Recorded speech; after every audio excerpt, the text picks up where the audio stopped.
अवंती नगरी के दक्षिण में एक कोस दूर एक कुआं था।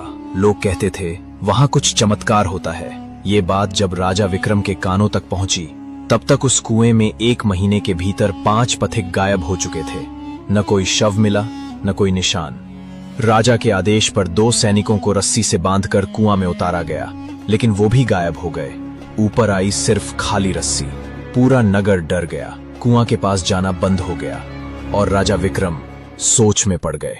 राजा ने मंत्रियों संग कुआं का निरीक्षण किया और फैसला लिया, इसे मिटा दो। हजारों लोगों की मदद से एक ही दिन में कुआं को भर दिया गया। विक्रम ने राहत की सांस ली। अब न कुआं है, न मौत का डर। लेकिन अगले ही दिन एक किसान राजसभा में चीखता हुआ आया, महाराज, मेरी जवान बेटी उसी कुएं की भेंट चढ़ गई। सन्नाटा छा गया। महामंत्री ने पूछा, कब की बात है? किसान बोला, आज सुबह मैं और बेटी उसी रास्ते से लौट रहे थे। हाथ मुंह धोने कुआं किनारे रुके और अचानक वो कुआं में समा गई। सभा का दृश्य। महामंत्री बोले, भले मानुष, तुम्हें गलत फहमी हुई है। वो कुआं तो कल ही पाट दिया गया था। किसान ने सीधा राजा की ओर देखा। अन्नदाता, कुआं आज भी वैसा ही है जैसे 8 दिन पहले था। यकीन न हो तो किसी को भेज दीजिए। विक्रम को बात चुभ गई। उन्होंने सभा का काम रोका और खुद 2 सैनिकों और महाप्रतिहार को साथ लेकर उसी कुएं की ओर रवाना हुए। जहां मिट्टी भरकर समतल जमीन होनी चाहिए थी, वहां वही पुराना कुआं फिर से खड़ा था, ज्यों का त्यों। विक्रम स्तब्ध रह गए। ये तो किसी अभिशाप से कम नहीं। निराश और भारी मन से राजा लौटे। राजमहल, रात का दृश्य। रानी कमलावती ने विक्रम को चिंतित देखा और पूछा, प्राणानाथ, आज आप इतने परेशान क्यों हैं?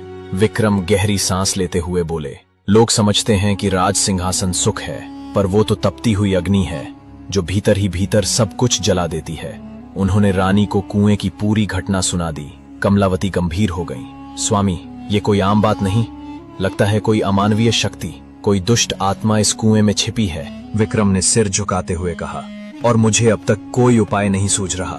कमलावती मुस्कुराई, उपाय तो आपकी मुट्ठी में है स्वामी। मेरी मुट्ठी में? हाँ, ऐसे समय में आप अपने महान मित्र को कैसे भूल सकते हैं? विक्रम को जैसे नई रोशनी मिल गई। उन्होंने रानी को गले लगाते हुए कहा, कमला, तुम मेरी प्रेरणा हो। राजा ने ध्यान लगाकर अपने मित्र अन्यवेताल को स्मरण किया। कुछ ही क्षणों में एक तेज रोशनी फैली और अदृश्य से प्रकट हुआ एक स्वर, महाराज, क्या आज्ञा है? विक्रम ने वैताल को आदर से आसन पर बिठाया और सारा रहस्य कह सुनाया।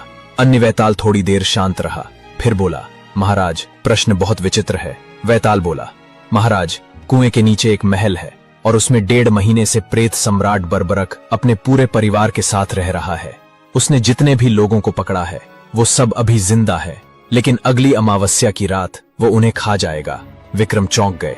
लेकिन क्यों? बर्बरक बीमार है। एक प्रेत वैद्य ने कहा है कि इंसानों का मांस खाने से वो ठीक हो जाएगा। अभी अमावस्या में 10 दिन बाकी हैं। अगर इस बीच वो ठीक हो गया तो सबको छोड़ देगा, वरना सब खत्म। उपाय क्या है? विक्रम ने पूछा।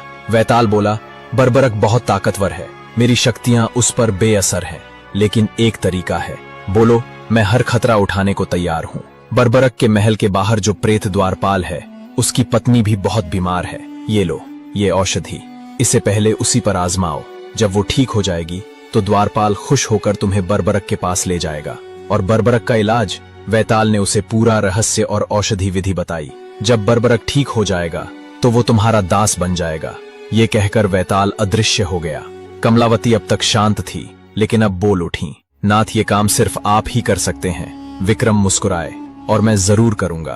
विक्रम ने वैद्य का वेश धारण किया, हाथ में औषधि ली और सूर्यास्त के बाद कुएं की ओर चल पड़े। कुएं से कुछ दूरी पर घोड़े से उतरे और उसकी पीठ थपथपाकर बोले, अब तू लौट जा। घोड़ा बिना रुके नगर की ओर लौट गया। विक्रम ने आंखें बंद की और ओम ही नमः मंत्र का 21 बार जाप किया। फिर जैसे ही कुएं के पास पहुंचे, एक अदृश्य शक्ति ने उन्हें खींच लिया। अगले ही पल एक प्रेत ने उन्हें जकड़ लिया। तू कौन है? विक्रम शांत स्वर में बोले, मित्र, मुझे पकड़ने से कुछ नहीं होगा। मैं एक वैद्य हूँ, तुम्हारी पत्नी को ठीक करने आया हूँ। प्रेत चौंक पड़ा। तू वैद्य है? कहाँ से आया है? विक्रम बोले, मैं बहुत दूर से आया हूँ। अवंती में एक योगी ने तुम्हारी पत्नी की बीमारी का जिक्र किया था, इसलिए स्वयं ही चल पड़ा।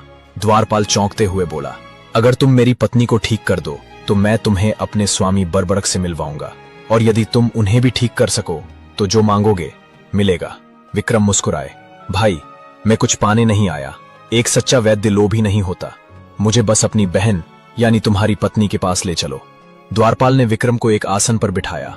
तुम बैठो, मैं पत्नी को लाता हूँ। कुछ ही देर में एक बीमार और दुर्बल स्त्री कमरे में लाई गई। प्रेत पत्नी। विक्रम ने पूछा, बहन क्या तकलीफ है? प्रेत पत्नी बोली, वैद्यराज मेरी हालत बहुत बुरी है। दिन में कुछ दिखाई नहीं देता और रात में दस्त रुकते नहीं। ये बीमारी मुझे खा रही है। अगर आप ठीक कर दें तो मैं आपको भगवान मानूंगी। विक्रम ने उसकी आंखें, जीभ और पेट की जांच की, फिर बोले, बहन ये कोई भारी बीमारी नहीं है। सुबह तक तुम बिल्कुल ठीक हो जाओगी। ये औषधि लो और दूध के साथ पी लेना। सुबह अगर ठीक लगो तो मुझे बताना। प्रेत पत्नी ने औषधि पी और पहली बार रात भर उसे दस्त नहीं हुआ। सुबह होते ही उसकी आंखें ठीक हो गईं। अब वह सब कुछ देख सकती थी। अगला दृश्य, कृतज्ञता और एक नई राह। विक्रम जिस कक्ष में सो रहे थे वहां द्वारपाल और उसकी पत्नी हाथ जोड़कर आए। द्वारपाल बोला, वैद्यराज आप तो देवता निकले। मेरी पत्नी एक ही रात में ठीक हो गई। अब मेरी विनती है, कृपा करके मेरे स्वामी प्रेत सम्राट बड़बड़क का भी कष्ट दूर करें। ये मेरी ओर से एक छोटी सी भेंट है। द्वारपाल ने एक चमचमाती वज्र रत्न की मुद्रिका विक्रम के हाथ में रख दी। विक्रम ने कहा, तुम्हारी पत्नी ठीक हो गई, यही मेरे लिए सबसे बड़ी भेंट है। द्वारपाल ने फिर भी आग्रह किया। आखिरकार विक्रम ने वज्र मुद्रिका प्रेत पत्नी के हाथ में देते हुए कहा, बहन तुम प्रेत योनि में हो, लेकिन मैंने तुम्हें बहन कहा है। ये एक भाई की भेंट है। प्रेत पत्नी भावुक होकर मुद्रिका पहन लेती है। फिर द्वारपाल विक्रम को प्रेत सम्राट बड़बड़क के पास ले गया। नमस्कार करते हुए बोला, महाराज ये महान वैद्य हैं। इन्होंने मेरी पत्नी को एक रात में रोग मुक्त कर दिया। अब आपके इलाज के लिए लाया हूँ। बड़बड़क पलंग पर लेटा था। उसके आसपास उसकी 8 रानियां बैठी थीं और 50 भूत सेवा में खड़े थे। वह विक्रम को गौर से देखने लगा। विक्रम बोले, महाराज मैं आपका रोग जानता हूँ। बड़बड़क चौंक गया। तुमने नाड़ी तक नहीं देखी, फिर भी रोग जान गए? मैं दृष्टि वैद्य हूँ, मुझे नाड़ी देखने की जरूरत नहीं होती। बड़बड़क और वहां खड़े भूत चुपचाप विक्रम को देखने लगे। तो बताओ क्या रोग है मुझे? आप अजीर्ण से पीड़ित हैं, दिन भर बेचैनी रहती है और रात भर नींद नहीं आती, यही ना? हाँ वैद्यराज, तुमने बिल्कुल सही कहा।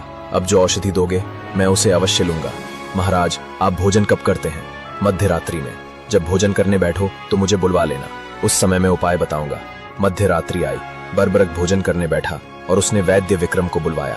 स्वर्ण आसन पर बैठाकर आदर से उसका स्वागत किया। विक्रम ने देखा बड़बड़क के सामने इतना भोजन परोसा गया था कि 100 आदमी तृप्त हो जाएं। 8 रानियां पंखा झल रही थीं। 100 से अधिक भूत चारों ओर खड़े थे। अग्नि वैताल की बताई बात एकदम सही निकली।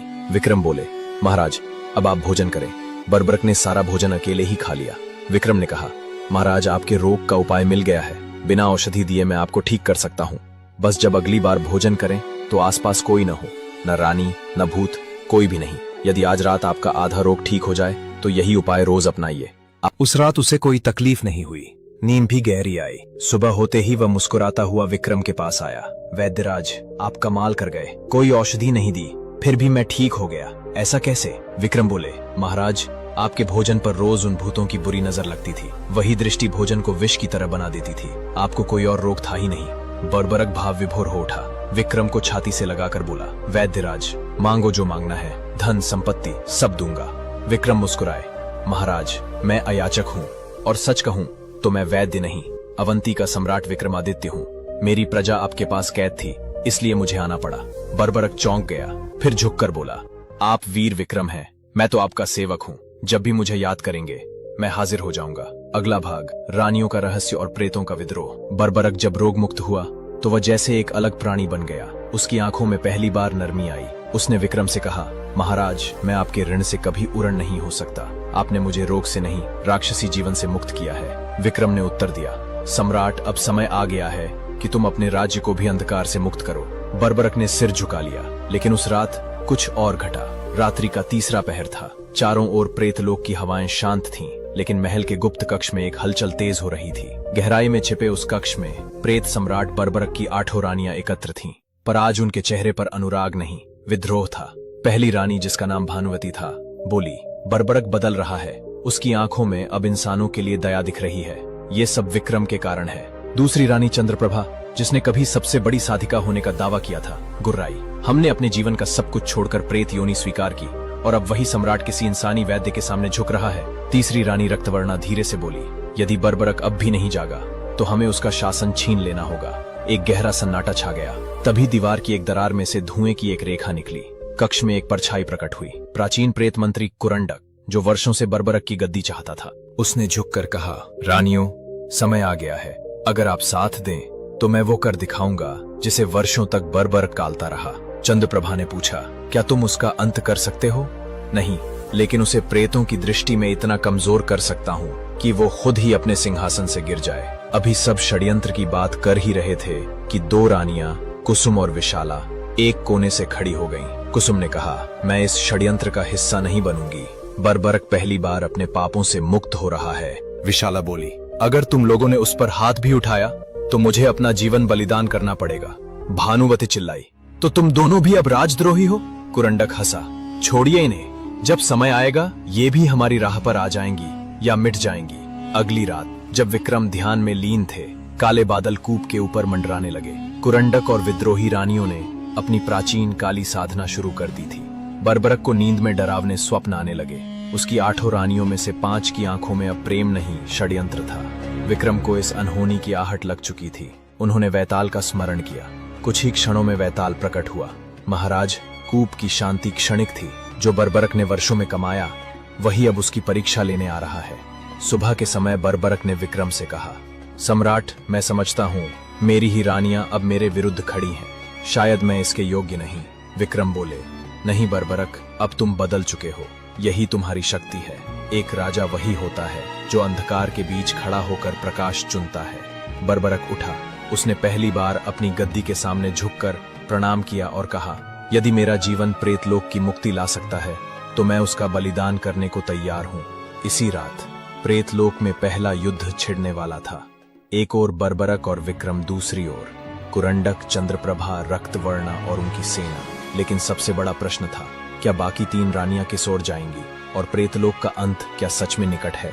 सीन, विद्रोह की रात। तीसरे दिन आधी रात को जब विक्रम ध्यान कर रहे थे, एक तेज झंझा उठी। कूप की जमीन कांपने लगी और बर्बरक के राजमहल में भीतर से विद्रोह फूट पड़ा।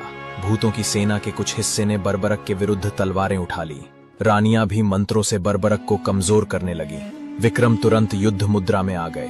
विक्रम तलवार लेकर उस पुराने प्रेत मंत्री के सामने खड़े हुए, जो अब काले जादू से एक भयानक राक्षसी रूप में बदल चुका था। विक्रम, तूने प्रेत राज्य की रीढ़ तोड़ दी है, अब तुझे भी समाप्त होना होगा। विक्रम बोले, सच्चाई को कभी हराया नहीं जा सकता, चाहे सामने कितना भी अंधेरा क्यों ना हो। और शुरू हुई एक रहस्यमय युद्ध, प्रकाश बनाम अंधकार का। बर्बरक ने विक्रम को युद्ध करते देख अपनी पूरी शक्ति से रानियों के जादू को तोड़ दिया। फिर वो खुद उस मंत्री के सामने आया और कहा, अब बहुत हो गया, मैं अपने पापों की सजा खुद तय करूंगा।